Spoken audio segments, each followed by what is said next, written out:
अमरावती महानगरपालिकेतील कचरा व्यवस्थापन हा प्रश्न दिवसेंदिवस गंभीर होत चाललाय। शहरातील अनेक प्रभागांमध्ये कचऱ्याचे ढिगारे साचून नागरिकांचा जीव घुटमळतो आहे। याच मुद्द्यावर काँग्रेस पक्षाने मनपाच्या मुख्य प्रवेशद्वारासमोर ठिय्या आंदोलन करत प्रशासन आणि सरकार दोघांनाही जाब विचारला आहे।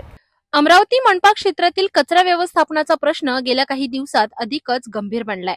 अनेक प्रभागांमध्ये कचऱ्याचे ढिगारे, दुर्गंधी आणि अस्वच्छतेमुळे नागरिकांचा जीव त्रस्त झाला आहे। या पार्श्वभूमीवर शहर काँग्रेसतर्फे मनपाच्या मुख्य प्रवेशद्वारासमोर कचरा माफिया जवाब दो आंदोलन करण्यात आले। आंदोलनादरम्यान काँग्रेस पदाधिकाऱ्यांनी मनपा प्रशासन आणि सत्ताधाऱ्यांवर थेट आरोप करत सांगितले की अनेक वर्षांपासून एकाच व्यक्तीला कचरा संकलनाचे कंत्राट देऊन प्रशासनाने माफियागिरीला खतपाणी घातले आहे। काँग्रेस नेत्यांनी आरोप केला आहे की मनपा प्रशासन नागरिकांच्या आरोग्याशी खेळ करत आहे आणि कचऱ्याच्या प्रश्नावर दुर्लक्ष करून फक्त कमिशनखोरीकडे लक्ष दिलं जात आहे। आंदोलनादरम्यान मनपा प्रशासन जवाब दो, कचरा माफियाला अटक करा, महायुती सरकार हिशोब द्या अशा घोषणा देत आंदोलनकर्त्यांनी परिसर दणाणून सोडला।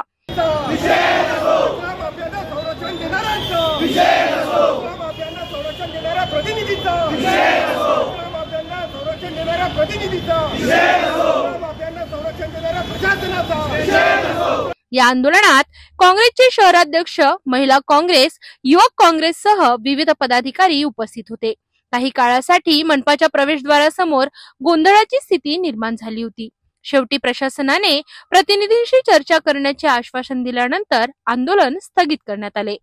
आज या ठिकाणी काँग्रेस पक्षाच्या वतीने या शहरातली कचऱ्याची जी परिस्थिती आहे त्याच्या विरोधात कोर्टाने आदेश दिल्यानंतर सुद्धा महानगरपालिकेने गुन्हे दाखल केले नाही। याबद्दल जवाब दो आंदोलन आम्ही केलं आहे।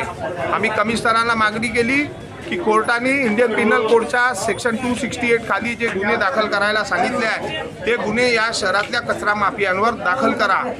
आता ते त्यांच्यावरती काय दबाव आहे आम्हाला माहित नाही, परंतु अशा प्रकारचे गुन्हे दाखल झाले पाहिजे।